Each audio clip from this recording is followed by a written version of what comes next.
안녕하십니까. 종아카데미에서 종교기 역사를 강의하고 있는 장영훈 목사입니다. 네, 오늘 세 번째 시간을 맞이했는데요.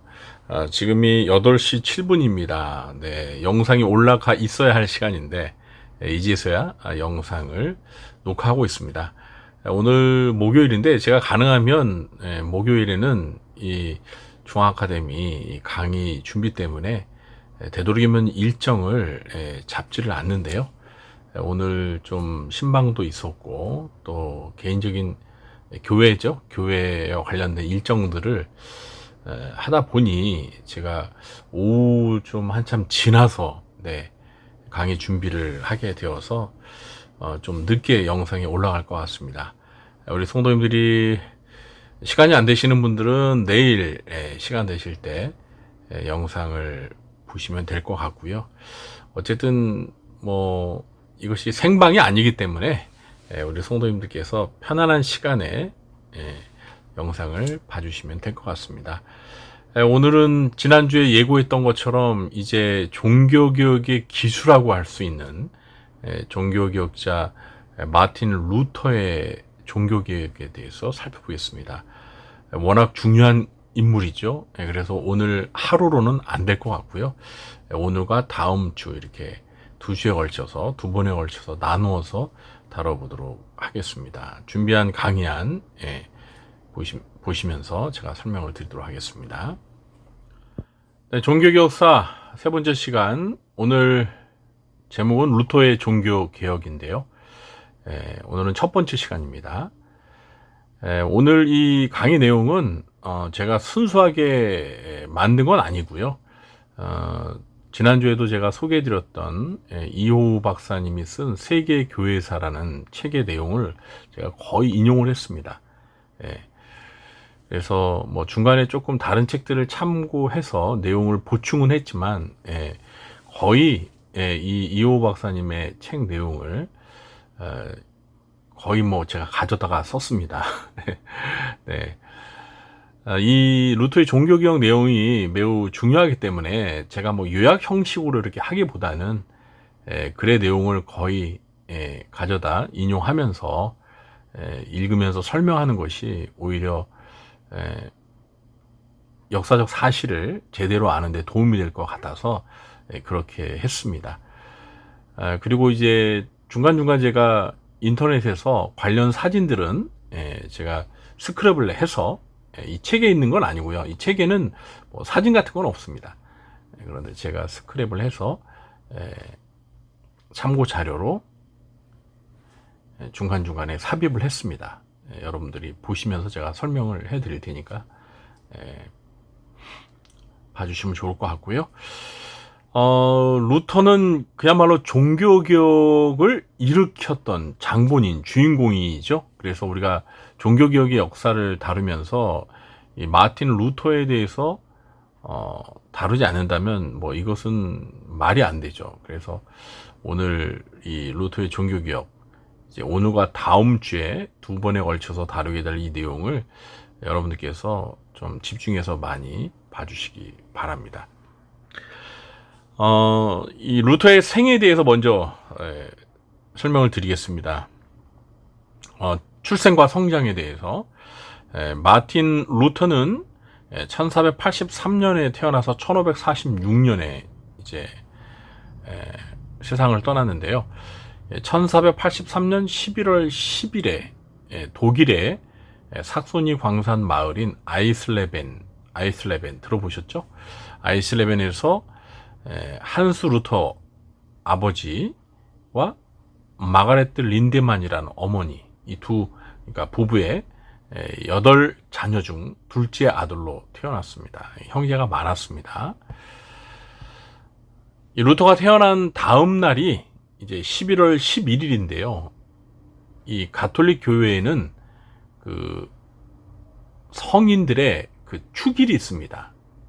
그런데 루터가 태어난 바로 다음 날이 가톨릭계의 성인 마틴이라는 성인의 축일이에요.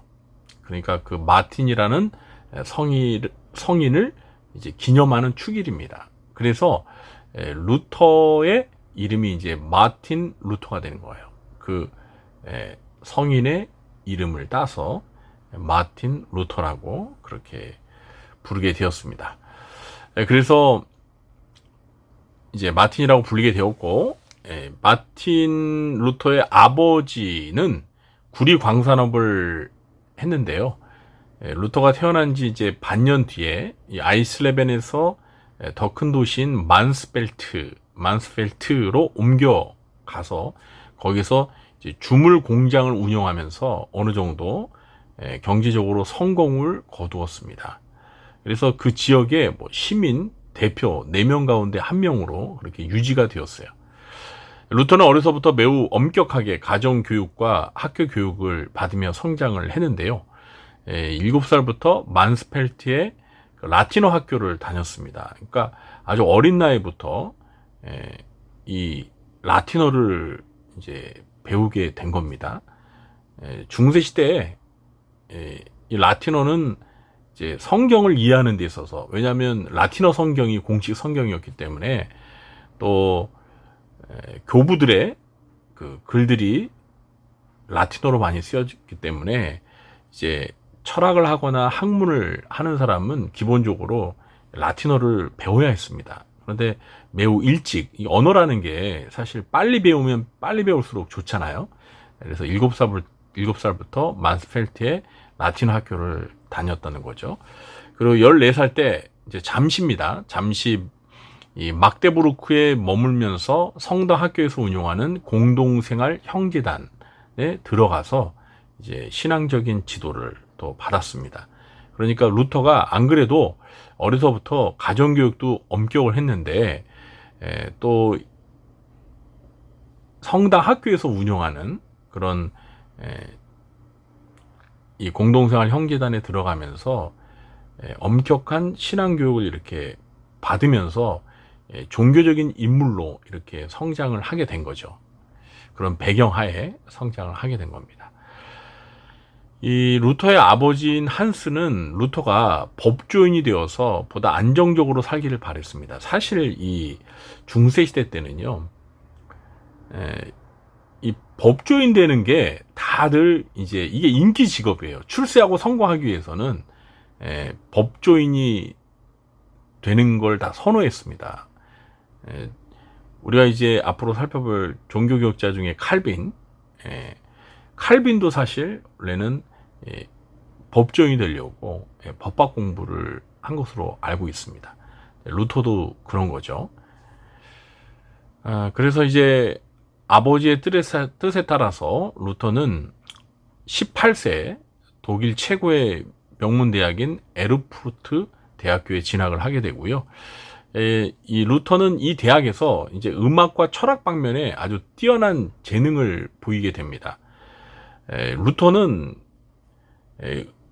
음악도 소질이 있어서 루터가 작곡한 찬송가가 있죠. 내 주는 강한 성이요. 이게 루터가 작사 작곡한 곡이거든요.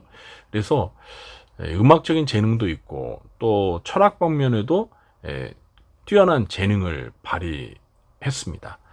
에르푸르트 대학교는 이제 인문주의 영향으로 이성보다는 경험을, 그리고 전체보다는 개인을 중시하는 학풍이 자리 잡고 있었던 학교였습니다. 이런 어떤 학풍이 이제 또 루터에게 또 영향을 끼쳤겠죠. 루터는 이 대학교에서 1502년에는 문학사 학사학위를, 그러니까 인문학사 학사학위를 받았고 1505년에는 문학 석사를 취득하게 됩니다.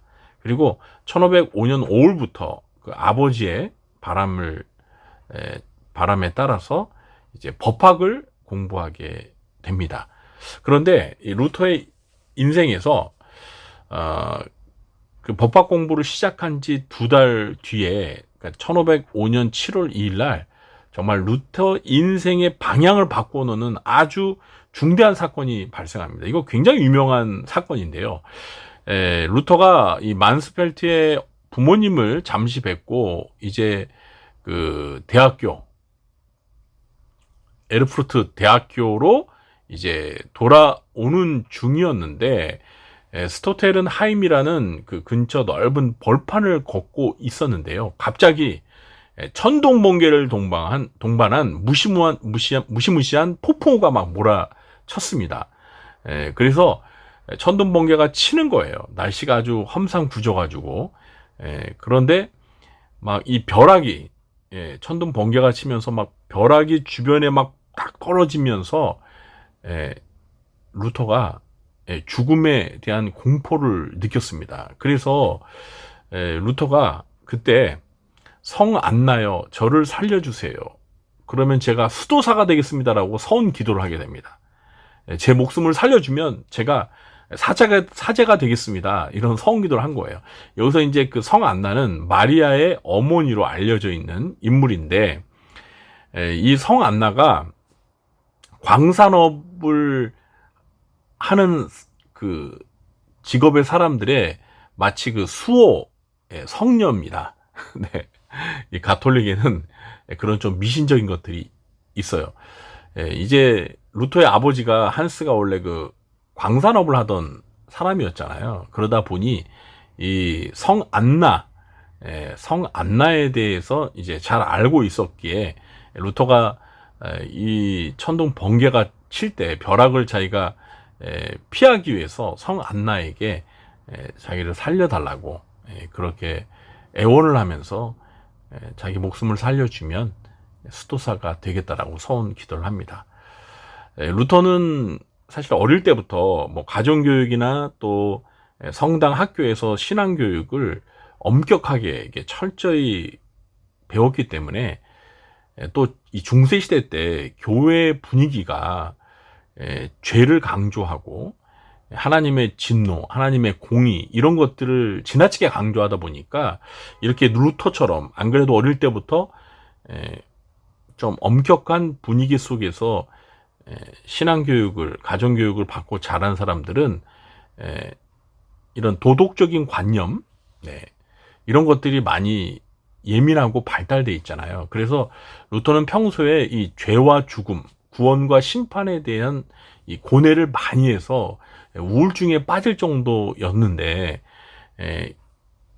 갑자기 그냥 뭐 천둥 번개가 치면서 벼락이 때리니까 그 벼락에 맞아 죽을까봐. 그러니까 루터는 굉장히 그 죄의식이, 죄책감이 많았던 사람이었습니다. 그러다 보니 나는 하나님으로부터 언제 하나님의 진노를 사서 천벌을 받아 죽을지도 모른다라는 그 두려움이 있었던 거죠. 그런데 이 굳은 이 일기 속에 벼락이 치니까 자기가 그 벼락에 맞아 죽을지도 모른다는 두려움 속에 이렇게 서원 기도를 하게 되고, 루터는 어쨌든 이 경험이 장난이 아니었던 거예요. 정말 자기의 목숨이 살고 죽느냐 굉장히 진지했었습니다. 그래서 이 서원 기도를 그냥 뭐 순간의 그 위험을 그냥 모면하기 위해서 한 기도가 아니라 진짜 한 거예요, 진짜. 그래서 루터가 이 사건이 있고 난 다음에 성 안나에게 자기가 서원 기도를 하고 목숨을 살려주면 사제가 되겠다라고 약속을 했기 때문에 이 약속을 지키기 위해서요, 원래 법학 공부를 시작을 했는데 2주일 후에 학업을 중단하고 에르푸르트에 있는 어거스틴 수도원에 이제 들어가게 됩니다. 그러니까 사실 법학 공부를 계속 했었고 이런 사건이 없었다면 루터는 어떻게 보면 유명한 법학자가 될 수도 있었지만, 이런 예기치 못한 사건을 통해서 이제 루터가 법학자가 아니라 신학을 공부하고 또 사제, 신부가 되면서 성직자의 길로 들어서게 되는, 어찌 보면 하나님께서 이런 사건을 계기로 해서 루터를 이제 종교 개혁자로 사용하시기 위해서 이렇게 신학의 길에 들어서게 하셨다고 볼 수 있죠. 이게 하나님의 섭리라는 거죠. 우리도 마찬가지인 것 같아요. 우리가 인생을 살아가면서 우리 삶의 어떤 터닝 포인트가 되는 그런 어떤 시기나 어떤 계기가 있었던 것 같아요. 저도 그렇습니다. 저도 아마 우리 성도님들도 인생에 이런 어떤 터닝 포인트가 되는 그런 어떤 사건이나 어떤 일들이 있으실 거예요. 그죠? 제가 말씀을 드릴 기회를 이렇게 드리고 싶지만 이건 어디까지나 제가 지금 강의 시간이니까 우리 성도님들이 제 강의를 들으면서 나의 개인의 삶에 하나님께서 허락하신 어떤 인생의 사건이나 어떤 계기를 통해서 주님 앞으로 아니면 나의 어떤 중요한 인생의 어떤 사건들 이런 것들을 좀 기억하면서 또 하나님이 베푸신 은혜를 되새겨보는 시간을 가졌으면 좋겠습니다.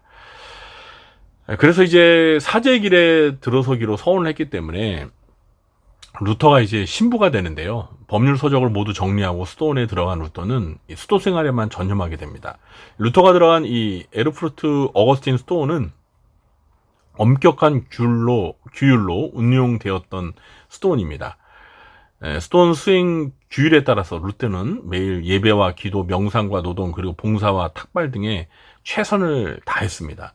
루터는요, 성격적으로 이렇게 대충 하는 사람이 아닙니다. 그러니까 뭔가를 하면 정말 빠져들고 정말 아주 철저하게 하는 그런 성격의 소유자였어요. 그러다 보니 이 수도원에서 생활할 때도 얼마나 모범적으로 열심히 했겠습니까? 그래서 이 무엇보다도 루터가 이 죄의식, 죄책감 이런 것들에 대해서 굉장히 예민했던 사람이었기 때문에 이 내면의 죄를 몰아내고 그 자리에 하나님이 주시는 평화를 채우기 위해서 기도, 금식, 참회 등의 아주 열심을 냈습니다. 또 자기 몸에 매질을 하는 자학 수행도 했습니다. 그러니까 이 몸으로 우리가 이제 죄를 지는 그런 어떤 가장 많은 우리 기관이 이 몸 아니에요? 그러니까 몸으로 죄를 많이 짓잖아요. 그렇기 때문에 이 몸을 막 학대하는 거예요. 몸에 매질을 하면서 그런 어떤 자학 행위가 중세시대 때는 이런 것이 이 신앙생활에 또 이 수행자들의 이런 수도사들의 아주 중요한 그 수행 방법이기도 했습니다. 지금 보면은 이것은 바람직하지 않은 거죠. 그러나 중세시대 때는 그랬다는 거죠. 그러나 이렇게 루터가 참회를 하고 자학을 하고 고행을 하면 할수록 이 죄책감이, 죄의식이 사라지는 게 아니라 평화가 찾아오는 게 아니라 오히려 죄책감이 더 심하게 드는 거예요. 죄의식이 자기의 마음을 완전히 사로잡는 겁니다. 그러다 보니 진정한 영적 평안과 안식을 누릴 수 없었습니다. 이때 루터에게 큰 위로와 도움을 준 사람이 있었는데요. 그 사람이 누구냐면 바로 이 어거스틴 수도 원장인 요하네스 스타우피츠라는 사람입니다. 이 사람이 이제 루터에게는 영적인 멘토와 같은 스승인데요. 이 수도사 루터는 이제 이제 수도사 루터가 아니라 이 스타우피츠가 이 젊은 수도사인 루터를 지켜보지 않았겠습니까? 수도원 원장으로서. 근데 루터가 보니까 굉장히 수도사 생활에 굉장히 열심인데 얼굴이 항상 근심 걱정으로 수심이 가득한 거예요. 그러니까 이 친구가 뭔가 이렇게 진지하게 하나님 앞에서 바로 살기 위해서 노력을 하는데 이 뭔가 이 방향이 조금 잘못된 것 같다. 수도하는 방향이. 그래서 이제 조언을 해준 거죠. 그러니까 루터는 하나님의 사랑보다는 이 공의로운 심판에 더 사로잡혀 있었던 거죠. 그러니까 우리가 믿는 하나님은 사랑과 공의를 겸비한 하나님인데 루터는 이 사랑의 하나님보다는 자꾸 공의로운 하나님에 너무 집중하다 보니 항상 죄의식, 이 죄 문제에 사로잡혀서 괴로움, 번민 이런 것들을 느끼면서 자기 정죄감에 빠졌던 거예요. 신앙생활 하는데 이런 신자들이 많습니다, 여러분. 지나친 자기 정죄감에 빠져서 신앙생활을 하면서 하나님이 주시는 은혜와 어떤 평안과 기쁨을 느끼기보다는 자기 정죄를 하고, 그래서 항상 죄의식에 사로잡히고 기쁨이 없고 마음에 평강이 없는 이런 생활하는 것은 이게 건전한 게 아닙니다. 예. 근데 루터가 그랬다는 거죠. 그걸 보면서 이 스톤 원장인 스타우비치가 너무 안타까운 거예요. 그래서 이제 루터에게 죄를 벌하시는 공의 심판자 주님보다 참여하는 자의 죄를 끝없이 용서하시는 사랑의 구원자이신 주님을 바라보도록 하십시오라고 이렇게 이제 루터의 그 영적인 눈을 이렇게 뜨게 해 주었습니다. 그래서 이제 루터가 이때부터 성경 공부에 집중하면서 자신의 내면의 문제를 해결하라고 이렇게 권면하는 이 스타우비치의 권면을 따라서 이제 어떤 그 하나님 앞에서 방향을 제대로 이제 잡게 되는 그런 계기가 되었던 거죠. 1507년 4월 3일 날 이제 수도사 과정, 인턴 과정을 무사히 마친 루터가 에르푸르트 대성당에서 사제로서 서품을 받고 가톨릭 이제 신부가 되었습니다. 그리고 나서 이제 루터가 1510년 11월부터 그 다음인 4월까지 로마를 방문하게 되었습니다. 여러분, 가톨릭 신자에게 로마는 거의 성지입니다. 왜냐하면 로마 거기에 바티칸 성당이 있지 않습니까? 그러니까 교황이 있는 교황청이 거기에 있기 때문에 이 가톨릭 신자들에게는 이 로마가 마치 이스라엘 예루살렘과 같은 그런 성지였습니다. 그런데 이제 어거스틴 스톤의 어떤 공적인 업무를 수행하기 위해서 이 로마를 이제 방문하게 되었는데, 파견을 가게 되었는데, 루터는 이 스톤 업무 처리를 위해서 방문하지만 이 성지 로마를 방문하는데 너무나 큰 기대감과 기쁨이 있었습니다. 루터에게 이 로마는 그야말로 정말 환상적인 도시였어요. 천국과 같은 그런 기대감을 주는 도시였습니다. 교황도 있고. 그래서 그리스도의 지상 대리자로서 세상 교회를 다스리는 교황이 있는 이 로마는 루터에게 오래전부터 지고의 거룩하고 영원한 도성으로 인식이 되었습니다. 그래서 잔뜩 기대를 가지고 갔는데 실제 로마에 가서 루터는 큰 실망을 경험하게 됩니다. 왜냐하면 그 로마의 교황의 비행과 고위 성직자들의 부패상, 그리고 도시 전역에 만연되어 있는 죄악과 미신적인 행위 등을 보고 큰 실망을 느끼게 됩니다.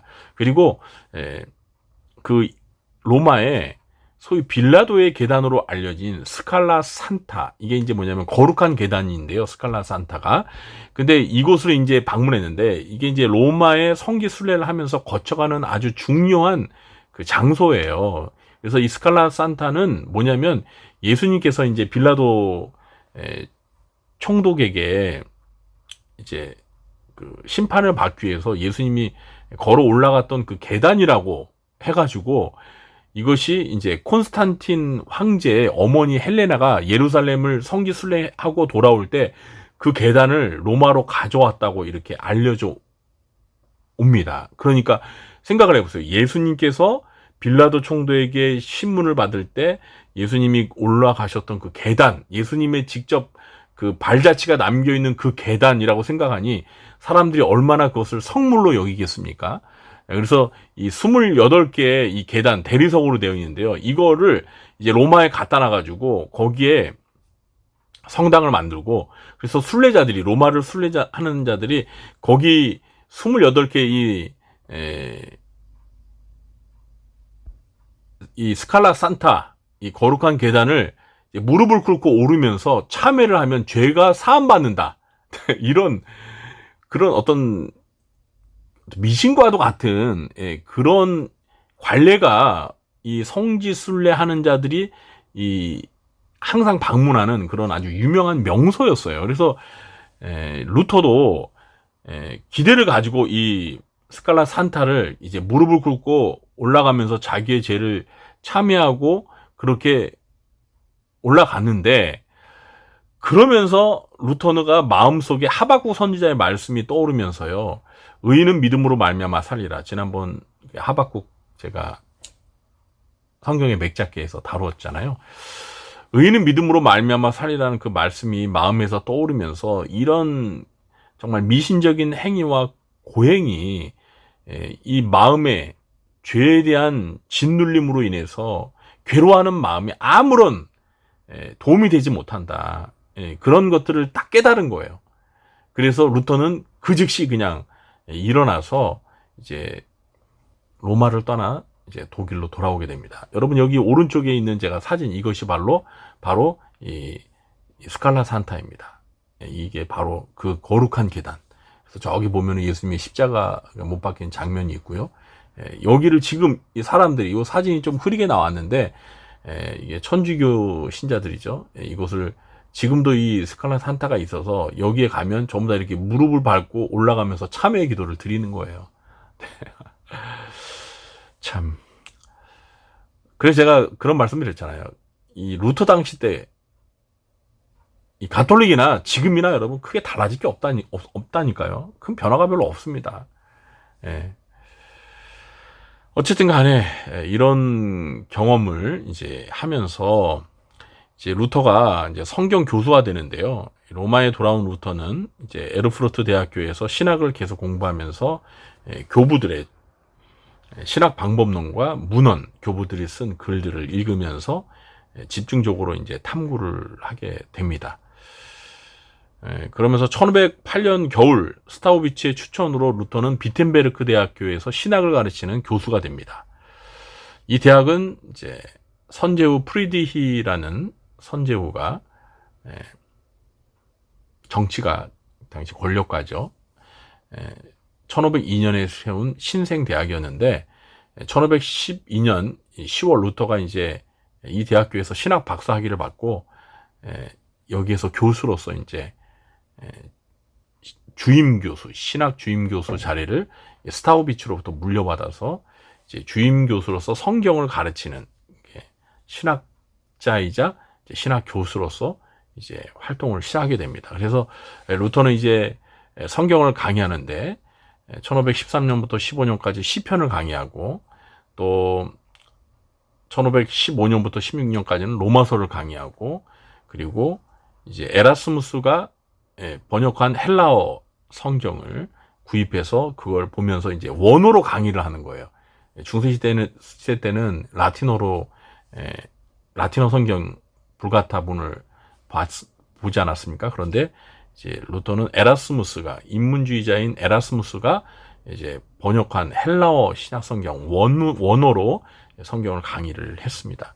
그러면서 이제 1516년부터 1517년까지 갈라디아서를 강의를 했는데 이 로마서나 갈라디아서를 강의하면서 이제 이 기독교의 구원에 관한 진리에 성경적인 이제 진리를 깨닫게 되는 거예요. 그래서 의인은 믿음으로 말미암아 살리라는 이 말씀을 로마서와 갈라디아서를 통해서 다시금 이 말씀의 그 진면목을 깨달으면서 인간의 구원은 당시에 중세 가톨릭에서 많은 어떤 그 공로, 행위를 통해서 하나님 앞에 의로워지려고 하는 이런 행위로 구원받는 게 아니라 오직 믿음으로 하나님의 은혜로 선물로 주시는 그 구원, 이신칭의의 진리를 확실히 깨닫게 됩니다. 그리고 이 체험이 이제 그 비텐베르크 대학교 탑에 여러분 이게 지금 비텐베르크 그 성당인데 여기 보면 탑이 있죠. 네네. 이런 탑에서 이 탑에 있는 자신의 서지에서 깨달음을 얻어가지고 이것을 탑의 경험이라고 이렇게 부르기도 합니다. 루터는 이 비텐베르크 대학교 이외에 이제 대학교 채플과 주변의 수도원을 순회하면서 성경을 가르치고 말씀을 전했습니다. 이 대학의 학생들과 동료 교수들로부터 루터의 그 뛰어난 성경 해석과 가르침에 많은 그 좋은 반응을 얻게 됩니다. 그래서 명성이 자자하게 되는 거죠.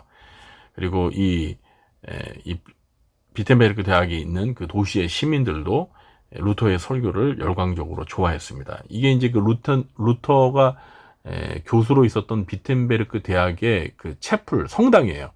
이제 이따가 보시면 알겠지만 여기 비텐베르크 대학교 성당 그 정문에다가 루터가 이제 종교개혁의 도화선이 되었던 95개조 반박문을 붙였던 겁니다. 예. 마지막으로 오늘 강의의 마지막 이제 종교개혁의 발화에 대해서 종교개혁이 어떻게 이제 시작되었는지 95개조 이 논제 반박문을 붙이는 이것이 이제 종교개혁의 시작이 된 것이죠. 제가 지난주에 종교개혁의 원인에 대해서 설명하면서 종교개혁의 원인이 되었던 이제 여러 가지 원인 중에 직접적인 원인으로서 이제 면죄부에 대해서 말씀드렸죠. 면벌부. 오늘도 발음이 잘 안 되네요. 예.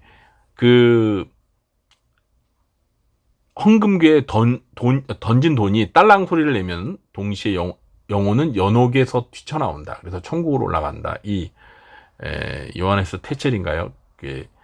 면죄부 판매자였던 이 유명한 사람이 말했던 이 말, 그러니까 사기죠, 사기. 사실 이 거짓 설교와 이 감언이설에 이제 더 이상 이 루터가 참을 수가 없었습니다.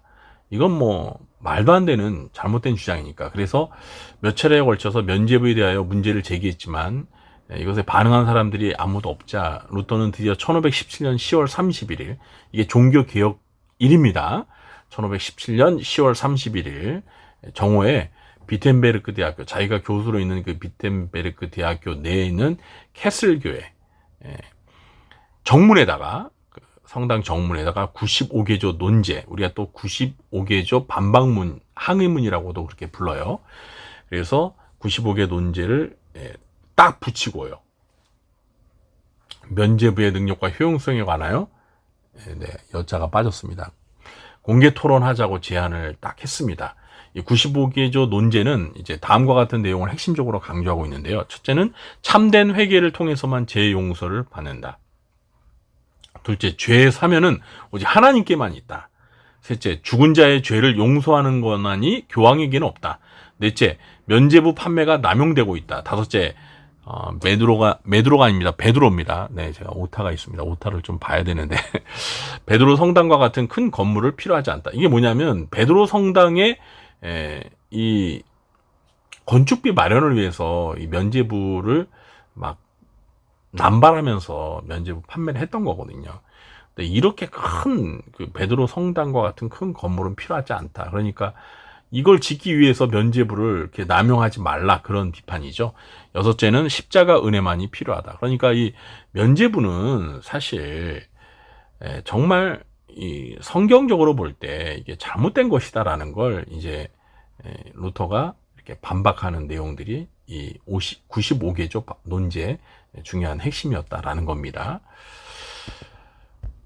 그리고 우리가 이제 여기서 또 알아야 될 것은 이 95개조 논제에 대해서 사실 루터가 종교개혁을 일으킬 때 이 95개조 반박문을 비텐베르크 대학교 성당 정문에 붙였다라고는 알지만 실제로 95개조 내용을 읽어본 사람은 거의 없습니다. 많지 않습니다. 생각보다.